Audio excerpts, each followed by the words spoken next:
What we see can change what we hear a whole lot.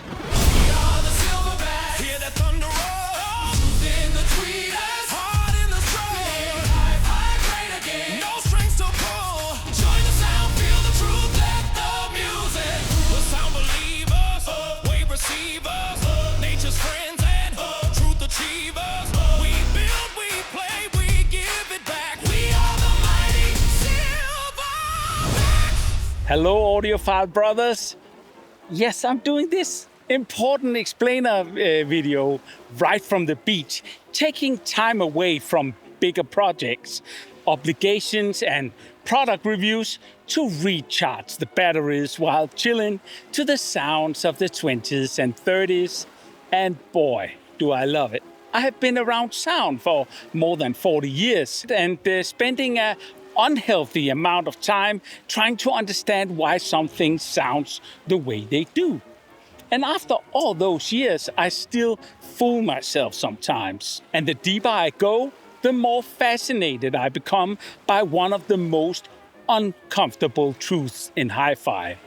What we see literally can change what we hear. Let me be totally clear about one thing first. I'm not saying your experience as an audiophile is not real. Quite the opposite, actually. If a component makes you enjoy music more, reconnect with it more deeply, rediscover old albums, and spend more time listening, that experience is completely real.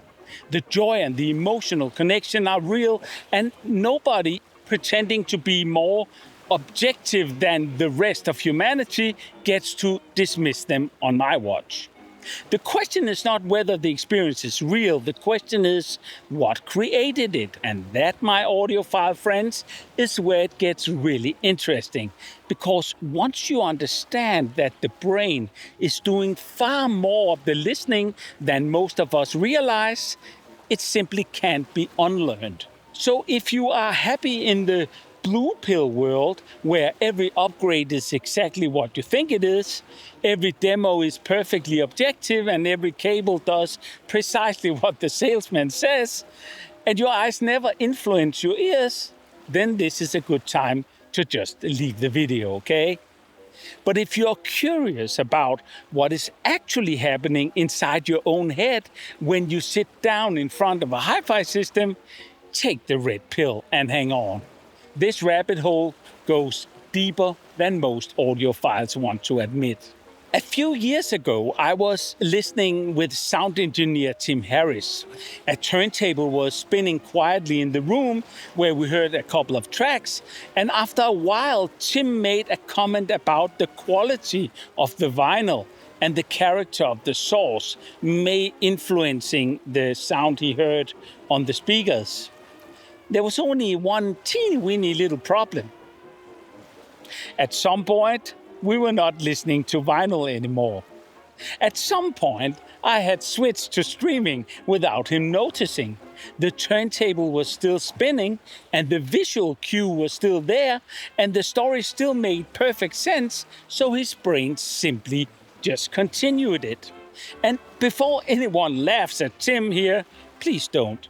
I have done this to myself countless times, and Tim is a trained engineer who knows sound extremely well. The point is not that he got it wrong. The point is that his brain did exactly what brains are built to do. It used every piece of information available to construct a believable version of reality. The brain fills in the blanks. Your senses are not separate little departments sending clean reports to the boardroom. No, they work together, constantly combining what you hear, what you see, and what you expect with memory, bias, and whatever makes sense in the moment. Science has known this for decades in what is named the McGurk effect. Your eyes can push yourself into hearing a different syllable than the sound alone would create. In what is called the ventriloquism effect. Sound is pulled towards whatever you see as the source. As a sound designer, I have used this again and again because it is astonishing what you can get away with, even when the eye tells the brain where the sound belongs. In HiFi, we live inside that machinery all the time. Have you ever had the idea that silver gear sounds kind of cold and black gear sounds a little warmer? You know, silver gear actually more often gets called analytical, precise, slightly clinical. Black gear somehow feels warmer, heavier, more grounded, more serious. Nobody consciously decides that. Nobody says, oh, this amplifier is silver, therefore it must sound analytical, right? It happens underneath awareness, where associations and expectations shape the experience before the music even begins. The color did not change the waveform, but it may absolutely have changed the listener. Cables are subject to the same. When we see a fire hose-like thick cable with massive connectors and heavy shielding and braided sleeves and a price tag that looks like a car, your brain has been invited into a story about control and blickety-black backgrounds and tighter bass and deeper access to the musical truth. Swap in a plain white cable from the utility shelf and the story suddenly collapses. Even if the technical result in that setup is perfectly adequate, that does not make you stupid, okay? It makes you human. And we humans, we are suckers for it. The brain is not a measurement microphone. It is a prediction machine, constantly making sense of the world before the world has finished presenting the evidence. Here is a silly little brain experiment that could be kind of funny. Try to cross your fingers like this, okay?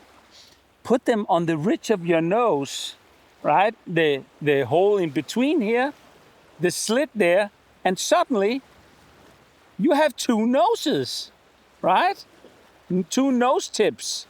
You know perfectly well you don't, but the brain reports something that isn't physically true because the sensory information has been cross-wired into a strange little illusion. Perception is not a direct feed from reality, it's the brain's best interpretation of it. And that brings us to the demonstration trap. Okay? You know the demo, the 300-pound mono blocks glowing like ancient power temples, right? But the hidden amplifier actually driving the speakers could be like a small silver Class D box hidden behind the rack. Imagine that. Would you know? Maybe, maybe not. But be honest enough to actually ask the question, because the moment we know what we are looking at, we are not longer only listening to sound. We are listening to sound through context. Think about this when the presenter lowers his voice in the demo.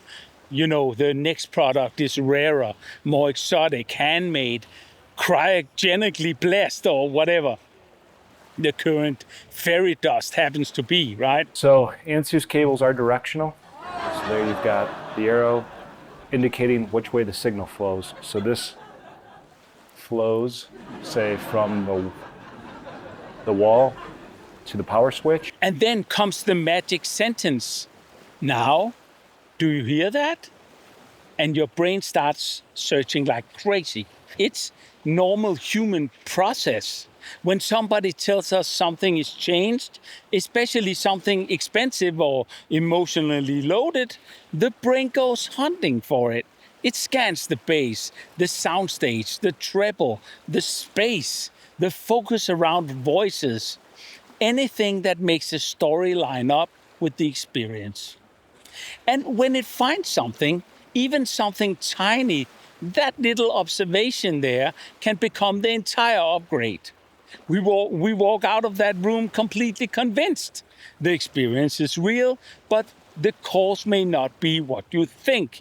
And when you buy the product, and take it home and can't feel the same thing you experienced at the demo, you most likely start searching for other reasons why.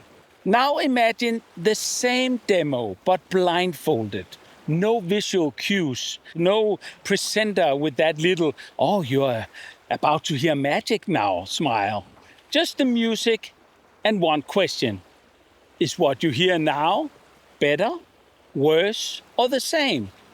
This is why blind listening really fascinates me, not because it potentially proves your emotions wrong, but because it separates the actual sonic difference from the story around it. For anyone that really loves sound, that should actually feel liberating and not threatening. So try it. Close your eyes and listen in darkness. Stop watching the gear, but remove all the visual feed for a moment and notice what happens to your certainty. And then do the proper test with a friend and let them either make the change or do nothing based on a coin flip or whatever random system you make up. And listen with the totally identical volume. Even small level differences push preference really hard, and around 1 dB can easily make something seem more impressive in a quick comparison. Very often when the clues disappears, the result drifts close to 50-50. That means that your confidence was partly driven by context, and learning that can save you a whole lot of money, frustration, and audiophile neurotic madness. This is also why I love working with the Silverback listening team with their different backgrounds and tastes and biases and emotional triggers. Then there's the social aspect, which is the reason why we usually keep the sessions individual. When people listen together, strong opinions spread through a room like wildfire. If someone you respect says something with confidence, your own brain starts checking whether it can hear the same thing. And that's just social perception doing its job. So the next step is obvious. More sessions with the visual story removed, with impressions collected before anyone hears what the others thought. The mission is not to prove anyone wrong, but to see how strong consensus and how strong the reaction patterns are when the eyes are taken out of the loop. And I want you to try to test that cable, that DAC, that amplifier, the filter, the tweak, whatever you believe made a difference. Perception is a team sport inside your head, where vision, memory, expectation, and price, and brand loyalty, and pride of ownership, aesthetics, mood, and the actual sound, of course, all sits at the same table when you press play inside your head. And honestly, that is part of the fun. Hi-Fi would be poorer without beauty and craftsmanship and ritual. And then not to forget the almost ridiculous joy of having something really special in the room. I love that side of the hobby too. And of course, we should never try to strip the soul out of Hi-Fi and turn every session into a lab exercise, right? The point here is to actually understand what is happening. Because if you know the beautiful object, the story, and the expectation are a part of your enjoyment, you can enjoy them honestly. And when you want to know what the sound itself is doing, you can set those layers aside and listen more clearly. That does not make the hobby colder, I think, but it makes you much, much sharper and harder to fool, and much better at spending money where it actually matters for sound. And you know, sometimes the biggest upgrade is not a new component at all. Sometimes it is understanding your own brain just well enough to stop chasing ghosts and start enjoying music with way more clarity. For all I know, it might be the cheapest upgrade in all of Hi-Fi. As always, sound itself cannot lie when we remove enough of the noise around it.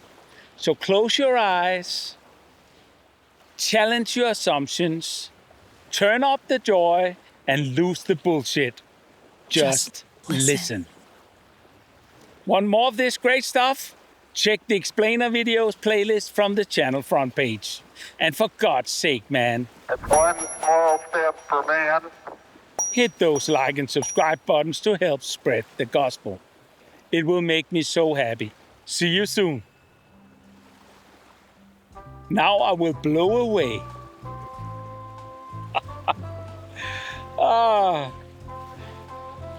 That was kind of a blowjob.